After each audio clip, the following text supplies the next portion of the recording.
Next topic ਆਪਾਂ start ਕਰਨ ਲੱਗੇ ਹਾਂ difference between combustion and respiration. Combustion ਵਿੱਚ ਦੇਖੋ ਆਪਾਂ ਕੀ ਪੜ੍ਹਿਆ ਸੀਗਾ ਕਿ ਅਗਰ ਆਪਾਂ ਕੋਈ ਵੀ ਸਬਸਟਾਂਸ ਨੂੰ ਬਰਨ ਕਰਨਾ ਹੈ, ਠੀਕ ਹੈ, ਮੰਨੋ ਸਬਸਟਾਂਸ ਨੂੰ ਹੀਟ ਕਰਨਾ ਹੈ, ਤਾਂ ਉਹ ਹੀਟ ਕੀ ਹੈ, ਹਮੇਸ਼ਾ ਆਪਾਂ ਆਕਸੀਜਨ ਦੀ ਪ੍ਰੈਜ਼ੈਂਸ ਵਿੱਚ ਕਰ ਸਕਦੇ ਹਾਂ, ਆਕਸੀਜਨ ਜਾਂ ਏਅਰ ਦੀ ਪ੍ਰੈਜ਼ੈਂਸ ਵਿੱਚ। ਤਾਂ ਉਹ ਵਾਲੇ ਮੈਥਡ ਨੂੰ ਆਪਾਂ ਬੋਲਦੇ ਹਾਂ ਕੰਬਸ਼ਨ। ਜਦੋਂ ਕੋਈ ਵੀ ਸਬਸਟਾਂਸ ਨੂੰ ਆਪਾਂ ਬਰਨ ਕਰਨਾ ਹੈ ਏਅਰ ਜਾਂ ਆਕਸੀਜਨ ਦੀ ਪ੍ਰੈਜ਼ੈਂਸ ਵਿੱਚ, ਉਹ ਹੁੰਦਾ ਕੰਬਸ਼ਨ। ਰੈਸਪੀਰੇਸ਼ਨ ਕੀ ਹੁੰਦਾ ਕਿ ਜਦੋਂ ਆਪਾਂ ਆਕਸੀਜਨ ਅੰਦਰ ਲੈ ਕੇ ਜਾਂਦੇ ਹਾਂ ਬਾਡੀ ਦੇ ਥਰੂ ਇਨਹੇਲੇਸ਼ਨ, ਮਤਲਬ ਆਪਾਂ ਆਕਸੀਜਨ ਅੰਦਰ ਲੈ ਕੇ ਗਏ, ਆਕਸੀਜਨ ਅੰਦਰ ਲਿਜਾਣ ਤੋਂ ਬਾਅਦ ਕੀ ਹੈ ਕਿ ਜਿਹੜੀ ਆਕਸੀਜਨ ਹੈ ਸੈਲਸ ਨਾਲ ਕੰਬਾਈਨ ਕਰਕੇ ਅਤੇ ਉਹ ਕਾਰਬਨ ਡਾਈਆਕਸਾਈਡ ਅਤੇ ਐਨਰਜੀ ਨੂੰ ਰਿਲੀਜ਼ ਕਰਦੀ ਹੈ, ਤਾਂ ਉਹ ਹੁੰਦੀ ਹੈ ਰੈਸਪੀਰੇਸ਼ਨ। ਵਨ ਬਾਏ ਵਨ ਆਪਾਂ ਡਿਫਰੈਂਸ ਦੇਖਦੇ ਹਾਂ ਕਿ ਇਹਨਾਂ ਵਿੱਚ ਡਿਫਰੈਂਸ ਕੀ ਹੈ। ਕੰਬਸ਼ਨ ਹੈ ਜਿਹੜਾ ਉਹ ਕੈਮੀਕਲ ਪ੍ਰੋਸੈਸ ਹੈ। ਕੈਮੀਕਲ ਪ੍ਰੋਸੈਸ ਦਾ ਮਤਲਬ ਕੀ ਹੁੰਦਾ, ਐਕਚੁਅਲੀ ਕੰਬਸ਼ਨ ਵਿੱਚ ਕੀ ਹੁੰਦਾ, ਜਿਹੜੇ ਕੈਮੀਕਲਸ ਸਟੋਰ ਹੁੰਦੇ ਆ ਕਿਸੇ ਵੀ ਸਬਸਟਾਂਸ ਵਿੱਚ, ਉਹ ਕੈਮੀਕਲਸ ਨੇ ਹੀਟ ਅਪ ਹੋਣਾ ਹੁੰਦਾ ਅਤੇ ਉੱਥੋਂ ਉਹਨੇ ਕੀ ਹੈ ਬਰਨ ਹੋਣਾ ਸ਼ੁਰੂ ਹੋਣਾ ਹੁੰਦਾ, ਤਾਂ ਉਹ ਕੈਮੀਕਲ ਪ੍ਰੋਸੈਸ ਹੈ। ਬਟ ਜਿਹੜੀ ਰੈਸਪੀਰੇਸ਼ਨ ਉਹ ਬਾਇਓਲੋਜੀਕਲ ਪ੍ਰੋਸੈਸ, ਬਾਇਓਲੋਜੀਕਲ ਉਹ ਵਾਲੇ ਪ੍ਰੋਸੈਸਿਸ ਹੁੰਦੇ ਆ ਜੋ ਆਪਣੇ ਬਾਡੀ ਦੇ ਇਨਸਾਈਡ ਹੁੰਦੇ ਆ, ਇਨਸਾਈਡ ਬਾਡੀਜ਼।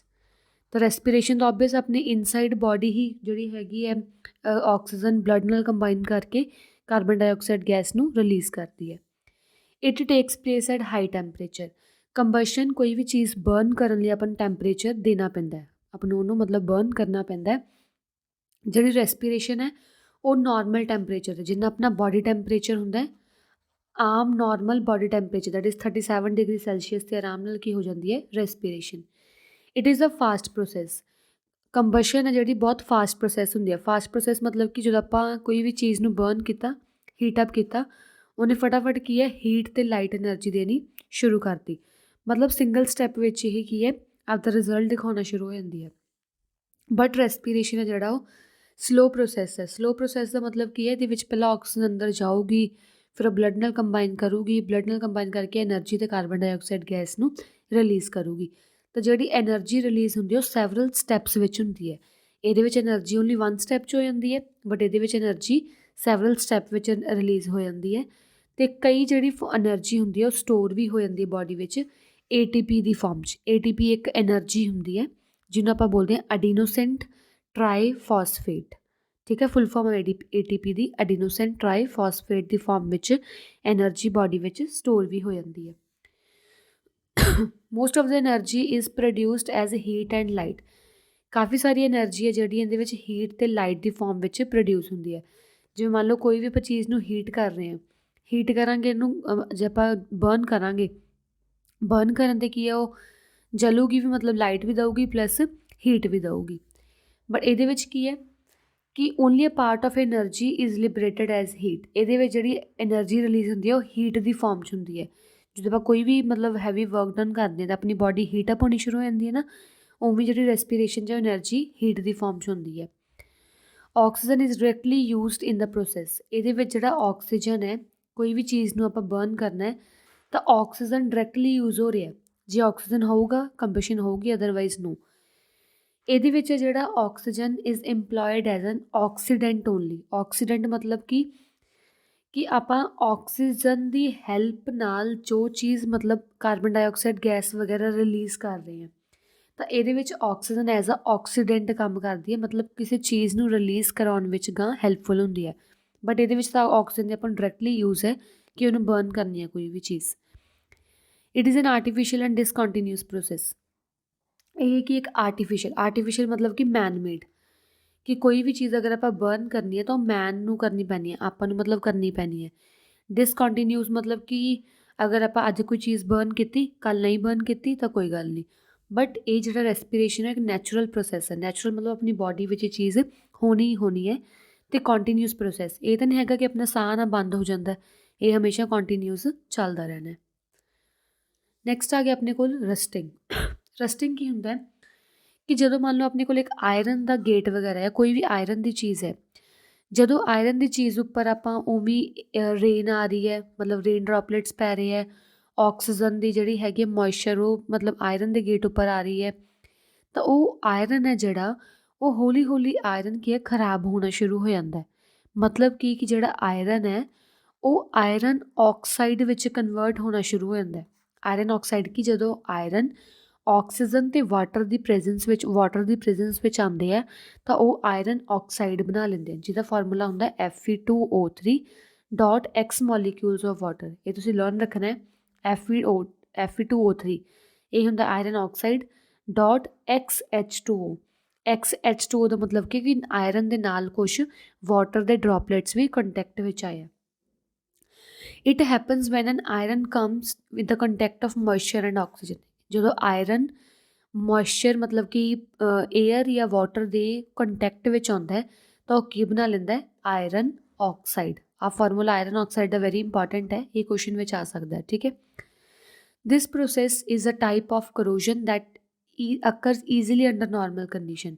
ਇਹ ਜਿਹੜੀ ਰਸਟਿੰਗ ਹੈ ਇਹ ਕਰੋਜਨ ਦੇ ਅੰਡਰ ਹੀ ਆ ਜਾਂਦਾ। ਕਰੋਜਨ ਦਾ ਮਤਲਬ ਇਹ ਹੁੰਦਾ ਕੋਈ ਚੀਜ਼ ਕੋਈ ਮੈਟਲ ਨੂੰ ਮਤਲਬ ਖਰਾਬ ਹੋ ਜਾਂਦਾ ਜਦੋਂ, ਤਾਂ ਨਾਰਮਲ ਕੰਡੀਸ਼ਨਸ ਵਿੱਚ, ਨਾਰਮਲ ਕੰਡੀਸ਼ਨ ਮਤਲਬ ਕਿ ਨਾਰਮਲੀ ਜਿਹੜੀ ਆਕਸੀਜਨ ਐਟਮੋਸਫੀਅਰ 'ਚ ਹੈਗੀ ਹੈ ਉਹ ਆਕਸੀਜਨ ਆਇਰਨ ਨਾਲ ਰਿਐਕਟ ਕੀਤੀ, ਜਾਂ ਜੋ ਨਾਰਮਲ ਰੇਨ ਵਾਟਰ ਆ ਰਿਹਾ ਉਹ ਰਿਐਕਟ ਕੀਤਾ, ਤਾਂ ਉਹਦੇ ਨਾਲ ਕੀ ਪ੍ਰੋਡਿਊਸ ਹੋ ਜਾਂਦਾ? Iron oxide. ਠੀਕ ਹੈ। ਤਾਂ ਆਹ ਜਨਰਲ ਫਾਰਮੂਲਾ ਹੈ। ਫਾਰਮੂਲਾ ਕੀ ਹੈ ਕਿ ਜਦੋਂ ਆਇਰਨ ਆਕਸੀਜਨ ਅਤੇ ਵਾਟਰ ਦੇ ਕੰਟੈਕਟ ਵਿੱਚ ਆਉਂਦੇ ਆ ਤਾਂ ਉਹ ਆਇਰਨ ਆਕਸਾਈਡ ਬਣਾ ਲੈਂਦੇ ਆ। ਠੀਕ ਹੈ। ਅਤੇ ਜਿਹੜੀ ਆਇਰਨ ਆਕਸਾਈਡ ਬਣਦੀ ਹੈ ਇਹਨੂੰ ਆਪਾਂ ਬੋਲਦੇ ਹਾਂ ਰਸਟ।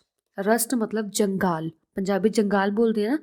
ਰਸਟਿੰਗ ਹੁੰਦੀ ਹੈ ਵੀ ਜਦੋਂ ਆਇਰਨ ਕੀ ਹੈ ਖਰਾਬ ਹੋਣੀ ਸ਼ੁਰੂ ਹੋ ਜਾਂਦੀ ਹੈ। ਤਾਂ rust is a reddish brown. ਤੁਸੀਂ ਸ਼ਾਇਦ ਦੇਖਿਆ ਹੋਊਗਾ ਰਸਟ ਵੀ, ਰਸਟ ਜਦੋਂ ਜੰਗਾਲ ਲੱਗ ਜਾਂਦਾ ਕਿਸੇ ਵੀ ਆਇਰਨ ਆਰਟੀਕਲ ਉੱਪਰ ਤਾਂ ਉਹਨੂੰ ਰਸਟ ਬੋਲਦੇ ਆ। ਇਹ ਰੈਡਿਸ਼ ਬਰਾਊਨ ਹੁੰਦਾ, ਸੌਫਟ ਪੋਰਸ ਮਤਲਬ ਪੂਰੀ ਜਿਹੜੀ ਆਇਰਨ ਹੁੰਦੀ ਹੈ ਸੌਫਟ ਹੋ ਜਾਂਦੀ ਹੈ। ਫਲੈਕੀ ਕੋਟਿੰਗ, ਫਲੈਕੀ ਕੋਟਿੰਗ ਮਤਲਬ ਜਿਹੜੀ ਸਰਫੇਸ ਦੇ ਉੱਪਰ ਇੱਦਾਂ ਕੋਟਿੰਗ ਜਿਹੀ ਹੋਣੀ ਸ਼ੁਰੂ ਹੋ ਜਾਂਦੀ ਹੈ ਆਇਰਨ ਦੇ, ਉਹਨੂੰ ਬੋਲਦੇ ਆ। Rusting weakness the metal end result it in wastage. Rusting ਕਰਕੇ ਕੀ ਹੁੰਦਾ ਹੈ ਕਿ ਜਿਹੜਾ ਆਇਰਨ ਇੰਨਾ ਸਖਤ ਹੁੰਦਾ ਉਹ ਆਇਰਨ ਹੌਲੀ ਹੌਲੀ ਕੀ ਹੈ ਡੈਮੇਜ ਹੋਣਾ ਸ਼ੁਰੂ ਹੋ ਜਾਂਦਾ ਅਤੇ ਐਂਡ ਉਹ ਐਜ਼ ਅ ਵੇਸਟ ਪ੍ਰੋਡਕਟ ਬਣ ਜਾਂਦਾ। ਕਿੱਥੇ ਆਇਰਨ ਇੰਨੀ ਇੰਪੋਰਟੈਂਟ ਸੀ, ਕਿੱਥੇ ਹੁਣ ਉਹ ਲੋਹਾ ਜਿਹੜਾ ਆਇਰਨ ਆ ਉਹ ਬਿਲਕੁਲ ਵੇਸਟ ਪ੍ਰੋਡਕਟ ਬਣ ਚੁੱਕਾ ਡਿਊ ਟੂ ਰਸਟ। ਤਾਂ ਅਗਰ ਆਪਾਂ ਕੋਈ ਵੀ ਆਪਣੇ ਮੰਨ ਲਓ ਆਇਰਨ ਦੇ ਗੇਟ ਵਗੈਰਾ ਲੱਗੇ ਆ ਘਰ ਵਿੱਚ ਤਾਂ ਉਹਨੂੰ ਹਮੇਸ਼ਾ ਆਪਾਂ ਪੇਂਟ ਕਰਵਾਉਂਦੇ ਹਾਂ। ਕਦੇ ਵੀ ਦੇਖਿਓ ਆਪਣੇ ਜਿਹੜੇ ਗੇਟ ਹੈ ਮੇਨ ਗੇਟ ਹੁੰਦੇ ਆ ਉਹਨੂੰ ਆਪਾਂ ਪੇਂਟ ਕਰਵਾਉਂਦੇ ਹਾਂ। ਪੇਂਟ ਕਾਹਤੋਂ ਕਰਵਾਉਂਦੇ ਹਾਂ? ਮੰਨ ਲਓ ਆਪਣਾ ਗੇਟ ਹੈ, ਜਦੋਂ ਗੇਟ ਨੂੰ ਪੇਂਟ ਕਰਾ ਲੈਂਦੇ ਹਾਂ ਨਾ, ਆਇਰਨ ਨੂੰ ਪੇਂਟ ਕਰਾ ਲੈਂਦੇ ਹਾਂ ਤਾਂ ਪੇਂਟ ਕੀ ਕਰਦਾ? ਆਕਸੀਜਨ ਅਤੇ water the contact directly with iron ਤੋੜ ਦਿੰਦਾ। ਤਾਂ ਡਾਇਰੈਕਟਲੀ ਵਿਦ ਆਇਰਨ ਜਦੋਂ ਆਕਸੀਜਨ ਅਤੇ ਏਅਰ ਨਹੀਂ, ਆਕਸੀਜਨ ਜਾਂ ਵਾਟਰ ਨਹੀਂ ਕੰਟੈਕਟ ਕਰੂਗਾ ਤਾਂ ਰਸਟਿੰਗ ਆਫ ਆਇਰਨ ਬਚ ਜੂਗੀ। ਠੀਕ ਹੈ। ਨੈਕਸਟ ਆ ਗਿਆ ਮਾਸ ਚੇਂਜ ਡਿਊਰਿੰਗ ਬਰਨਿੰਗ। ਜਦੋਂ ਆਪਾਂ ਕੋਈ ਵੀ ਚੀਜ਼ ਨੂੰ ਬਰਨ ਕਰ ਰਹੇ ਹਾਂ ਤਾਂ ਉਹਦੇ ਵਿੱਚ ਮਾਸ ਕਿੱਦਾਂ ਚੇਂਜ ਹੁੰਦਾ? Magnesium is weighed and then heated in a crucible. Magnesium ਇੱਕ ਐਲੀਮੈਂਟ ਦਾ ਨਾਮ ਹੈ। ਉਹਨੂੰ ਕਹਿੰਦੇ ਪਹਿਲਾਂ ਵੇਟ, ਮੈਗਨੀਸ਼ੀਅਮ ਲਿਆ ਉਹਨੂੰ ਪਹਿਲਾਂ ਵੇਟ ਕਰ ਲਿਆ ਵੀ ਕਿੰਨਾ ਇਹਦਾ ਪਹਿਲਾ ਵੇਟ ਸੀਗਾ, ਬਾਅਦ ਵਿੱਚ ਉਹਨੂੰ ਕੀ ਹੈ ਹੀਟ ਕਰਨਾ ਸ਼ੁਰੂ ਕਰਤਾ। ਹੀਟ ਕਾਹਦੇ 'ਚ ਕੀਤਾ? ਕਰੂਸ਼ੀਬਲ। ਕਰੂਸ਼ੀਬਲ ਕੀ ਹੁੰਦਾ? ਇੱਕ ਇੱਦਾਂ ਦਾ ਸਬਸਟਾਂਸ, ਇੱਕ ਇੱਦਾਂ ਦਾ ਬੀਕਰ ਕਹਿ ਲਓ ਜਾਂ ਕੁਛ ਮਤਲਬ ਹੁੰਦਾ ਮੈਟਲ ਦਾ ਸਬਸਟਾਂਸ ਜਿਹੜਾ ਮੈਟਲ ਤੋਂ ਬਣਿਆ ਹੁੰਦਾ ਅਤੇ ਉਹਦੇ ਅੰਦਰ ਕੋਈ ਵੀ ਆਪਾਂ ਮੈਟਲ ਰੱਖੀਏ ਅਤੇ ਉਹਨੂੰ ਬਰਨ ਕਰੀਏ ਤਾਂ ਉਹ ਮੈਟਲ ਈਜ਼ੀਲੀ ਬਰਨ ਹੋ ਜਾਂਦਾ ਕਿਉਂਕਿ ਮੈਟਲ ਨੂੰ ਆਪਾਂ ਬਹੁਤ ਹਾਈ ਟੈਂਪਰੇਚਰ 'ਤੇ ਬਰਨ ਕਰਦੇ ਹਾਂ ਤਾਂ ਉਹ ਮੈਟਲ ਖ਼ਰਾਬ ਨਾ ਹੋ ਜੇ ਜਾਂ ਮਤਲਬ ਜਿਹੜੀ ਚੀਜ਼ ਆਪਾਂ ਲੈ ਰਹੇ ਹਾਂ ਉਹ ਜਲ ਨਾ ਜਾਵੇ ਤਾਂ ਉੱਥੇ ਆਪਾਂ ਕਰੂਸ਼ੀਬਲ ਲੈਂਦੇ ਹਾਂ ਜੋ ਕਿ ਮਤਲਬ ਕੋਈ ਵੀ ਜਿਹੜਾ ਅੰਦਰ ਮੈਟਲ ਪਿਆ ਹੁੰਦਾ ਉਹਨੂੰ ਈਜ਼ੀਲੀ ਬਰਨ ਕਰਾਉਣ ਵਿੱਚ ਹੈਲਪਫੁਲ ਹੁੰਦਾ। ਤਾਂ ਪਹਿਲਾਂ ਮੈਗਨੀਸ਼ੀਅਮ ਨੂੰ ਆਪਾਂ ਸਿੰਪਲੀ ਵੇ ਕਰ ਲਿਆ, ਬਾਅਦ ਵਿੱਚ ਮੈਂ ਮੈਗਨੀਸ਼ੀਅਮ ਨੂੰ ਬਰਨ ਕਰਨਾ ਸ਼ੁਰੂ ਕਰਤਾ। It reacts with oxygen to produce oxide. ਹੁਣ ਜਦੋਂ ਮੈਂ ਇਹਨੂੰ ਬਰਨ ਕਰਦੀ ਹਾਂ ਤਾਂ ਇਹ ਆਕਸੀਜਨ ਨਾਲ ਰਿਐਕਟ ਕਰਕੇ ਮੈਗਨੀਸ਼ੀਅਮ ਆਕਸਾਈਡ ਬਣਾ ਲੈਂਦਾ। ਠੀਕ ਹੈ। ਜਦੋਂ ਪਹਿਲਾਂ ਤਾਂ ਕਿੱਥੇ ਮੈਗਨੀਸ਼ੀਅਮ ਇਕੱਲਾ ਸੀਗਾ, ਹੁਣ ਉਹਦੇ ਨਾਲ ਆਕਸੀਜਨ ਵੀ ਰਿਐਕਟ ਕਰ ਗਈ ਤਾਂ ਦੋਨੋਂ ਕੰਬਾਈਨ ਕਰਕੇ MgO ਬਣਾ ਰਹੇ ਆ। ਤਾਂ ਇਹਦਾ ਭਾਰ, ਇਹ ਵਾਲਾ ਜਿਹੜਾ MgO ਬਣੂਗਾ ਇਹਦਾ ਭਾਰ ਜ਼ਿਆਦਾ ਹੋਊਗਾ, ਇਹਦਾ ਮਾਸ ਜ਼ਿਆਦਾ ਹੋਊਗਾ। ਠੀਕ ਹੈ। ਤਾਂ ਇਹ ਆਪਾਂ ਨੂੰ ਕੀ ਦਿਖਾ ਰਿਹਾ ਕਿ ਜਦੋਂ ਕੋਈ ਵੀ ਆਕਸੀਜਨ ਵਗੈਰਾ ਜਦੋਂ ਕਿਸੇ ਵੀ ਮੈਟਲ ਨਾਲ ਆਕਸੀਜਨ ਆ ਕੇ ਲੱਗ ਜਾਂਦੀ ਹੈ ਤਾਂ ਜਿਹੜੀ ਨਿਊ ਆਕਸਾਈਡ ਬਣਦਾ ਉਹਦਾ ਮਾਸ ਜ਼ਿਆਦਾ ਹੁੰਦਾ as compare to previous metal ਨਾਲੋਂ। ਠੀਕ ਹੈ। ਨੈਕਸਟ ਆ ਗਿਆ ਆਪਣੇ ਕੋਲ difference between combustion and rusting. Combustion ਤਾਂ ਆਪਾਂ ਪੜ੍ਹ ਹੀ ਲਿਆ ਜਿਹਦੇ ਵਿੱਚ ਆਪਾਂ ਕਿਸੇ ਵੀ ਚੀਜ਼ ਨੂੰ ਬਰਨ ਕਰਨਾ ਹੁੰਦਾ ਇਨ ਦ ਪ੍ਰੈਜ਼ੈਂਸ ਆਫ ਏਅਰ ਔਰ ਆਕਸੀਜਨ। ਰਸਟਿੰਗ ਹੁੰਦਾ ਕਿ ਜਦੋਂ ਕੋਈ ਵੀ ਮੈਟਲ ਕਿਸੇ ਮਤਲਬ ਏਅਰ ਜਾਂ ਵਾਟਰ ਦੇ ਕੰਟੈਕਟ ਵਿੱਚ ਆਉਂਦੇ ਆ ਤਾਂ ਉਹ ਹੌਲੀ ਹੌਲੀ ਉਹਦੇ ਉੱਪਰ ਕੀ ਇੱਕ ਮੈਟੈਲਿਕ ਆਕਸਾਈਡ ਬਣਨਾ ਸ਼ੁਰੂ ਹੋ ਜਾਂਦਾ ਤਾਂ ਉਹਨੂੰ ਆਪਾਂ ਰਸਟਿੰਗ ਬੋਲਦੇ ਹਾਂ। ਠੀਕ ਹੈ। ਕੰਬਸ਼ਨ ਹੈ ਉਹ ਨੈਚੁਰਲ ਵੀ ਹੋ ਸਕਦੀ ਹੈ ਜਾਂ ਆਰਟੀਫਿਸ਼ੀਅਲ ਵੀ ਹੋ ਸਕਦੀ ਹੈ, ਠੀਕ ਹੈ। ਕਈ ਵਾਰੀ ਅਨਕੰਟਰੋਲਡ ਕੰਬਸ਼ਨਸ ਹੁੰਦੀਆਂ। ਅਨਕੰਟਰੋਲਡ ਕੰਬਸ਼ਨਸ ਮਤਲਬ ਕਿ ਜਿਹਦੇ ਕਰਕੇ ਜਿਵੇਂ ਪੋਟਾਸ਼ੀਅਮ ਵਗੈਰਾ ਉਹ ਡਾਇਰੈਕਟਲੀ ਰਿਐਕਟ ਕਰ ਜਾਂਦੇ ਆ ਆਕਸੀਜਨ ਨਾਲ, ਅਤੇ ਡਾਇਰੈਕਟਲੀ ਮਤਲਬ ਕਿ ਹੀਟ ਬਣ ਜਾਂਦੀ ਹੈ, ਉਹ ਬਰਨ ਹੋ ਜਾਂਦੇ ਆ। ਕਈ ਅਨਕੰਟਰੋਲੇਬਲ ਹੁੰਦੇ ਆ, ਕਈ ਕੰਟਰੋਲੇਬਲ ਹੁੰਦੇ ਆ। ਬਟ ਰਸਟਿੰਗ ਹੁੰਦੀ ਹੈ ਨੈਚੁਰਲ ਫਿਨੋਮੀਨਾ ਹੈ। ਇਹਨੂੰ ਆਪਾਂ ਕੰਟਰੋਲ ਨਹੀਂ ਕਰ ਸਕਦੇ, ਇਹਨੂੰ ਬਸ ਤਾਂ ਹੀ ਕੰਟਰੋਲ ਕਰ ਸਕਦੇ ਹਾਂ ਜੇ ਆਪਾਂ ਆਇਰਨ ਵਗੈਰਾ ਨੂੰ ਪੇਂਟ ਵਗੈਰਾ ਕੀਤਾ ਹੋਇਆ, ਠੀਕ ਹੈ। ਕੰਬਸ਼ਨ ਵਿੱਚ ਬਹੁਤ ਜ਼ਿਆਦਾ ਅਮਾਊਂਟ ਆਫ ਹੀਟ ਪ੍ਰੋਡਿਊਸ ਹੁੰਦੀ ਹੈ, ਬਟ ਰਸਟਿੰਗ ਵਿੱਚ ਨਾ ਮਾਤਰ ਜਾਂ very little amount of heat energy produce ਹੁੰਦੀ ਹੈ। Air quality. ਏਅਰ ਕੁਆਲਿਟੀ ਨਾਮ ਤੋਂ ਹੀ ਕਲੀਅਰ ਹੈ ਕਿ ਜਿਹੜਾ ਆਪਣੇ ਐਟਮੋਸਫੀਅਰ ਜਾਂ ਸਰਾਊਂਡਿੰਗ ਵਿੱਚ ਏਅਰ ਪ੍ਰੈਜੈਂਟ ਹੈ, ਉਹਦੀ ਕੰਡੀਸ਼ਨ ਕਿੱਦਾਂ ਦੀ ਹੈ। ਕੰਡੀਸ਼ਨ ਮਤਲਬ ਉਹਦੀ ਕੁਆਲਿਟੀ ਕਿੱਦਾਂ ਦੀ ਹੈ, ਠੀਕ ਹੈ। ਵੀ ਉਹ ਕਿੰਨੀ ਕੁ ਆਪਣੀ ਜਿਹੜੀ ਏਅਰ ਹੈ ਉਹ ਕਲੀਨ ਹੈ, ਕਲੀਅਰ ਹੈ ਜਾਂ ਫਰੀ ਆਫ ਪੋਲਿਊਟੈਂਟਸ, ਉਹਦੇ ਵਿੱਚ ਕੋਈ ਵੀ ਸਮੋਕ ਜਾਂ ਡਸਟ ਜਾਂ ਸਮੋਕ ਪਾਰਟੀਕਲਸ ਨਹੀਂ ਹੈਗੇ, ਤਾਂ ਪੂਰੀ ਕਲੀਨ ਅਤੇ ਕਲੀਅਰ ਐਟਮੋਸਫੀਅਰ ਨੂੰ ਬੋਲਦੇ ਆਪਾਂ ਕਿ ਗੁੱਡ ਏਅਰ ਕੁਆਲਿਟੀ ਹੈ, ਠੀਕ ਹੈ। ਬਹੁਤ ਸਾਰੇ ਇੰਸਟਰੂਮੈਂਟਸ ਹੈ ਜਿਹਦੇ ਨਾਲ ਆਪਾਂ ਕੀ ਹੈ ਪਤਾ ਕਰ ਸਕਦੇ ਹਾਂ ਕਿ ਏਅਰ ਦੀ ਕੁਆਲਿਟੀ ਕਿੱਦਾਂ ਦੀ ਹੈ, ਤਾਂ ਉਹਨੂੰ ਆਪਾਂ ਬੋਲਦੇ ਹਾਂ ਪੋਲਿਊਸ਼ਨ ਇੰਡੀਕੇਟਰਸ। ਬਹੁਤ ਸਾਰੇ ਇੱਦਾਂ ਦੇ ਮਟੀਰੀਅਲਸ ਹੈ, ਸਬਸਟਾਂਸਿਸ ਹੈ, ਜਿਹਦੇ ਨਾਲ ਆਪਾਂ ਪਤਾ ਕਰ ਸਕਦੇ ਹਾਂ ਕਿ ਏਅਰ ਦੀ ਕੁਆਲਿਟੀ ਕਿੱਦਾਂ ਦੀ ਹੈ, ਤਾਂ ਉਹ ਵਾਲੇ ਸਬਸਟਾਂਸਿਸ ਨੂੰ ਬੋਲਦੇ ਹਾਂ ਆਪਾਂ ਪੋਲਿਊਸ਼ਨ ਇੰਡੀਕੇਟਰਸ, ਠੀਕ ਹੈ।